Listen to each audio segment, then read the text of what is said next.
Hello everyone, this is me, Mrs. Nagwa Ahmed. Today we're gonna talk about long O. Okay, so we have here long O. O. What is the name of this letter? O. So we say its a name. We have two vowels here, O and magic E. Let's say O. O. Like this, open and round. O. O. We have here word home. What is this? Home. Let's say home. Home. What about this one? Bone. O. Own bone. And this one? Own cone. Cone.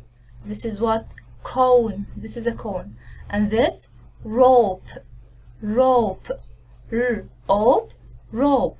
Okay, يبقى لما يكون عندنا حرفين when we have two vowels, the first one I say its name and the second one is silent. أول واحد بنقول اسمه اللي هو O, open and round. نفتح بقنا كده open and then round. O. Do like this mouth. Open and then what? Round. O. Okay, ده الصوت بتاع O magic E. في alternatives, في بدائل تانية ل O, في فيديوز تانية إن شاء الله. Thank you for watching. Goodbye.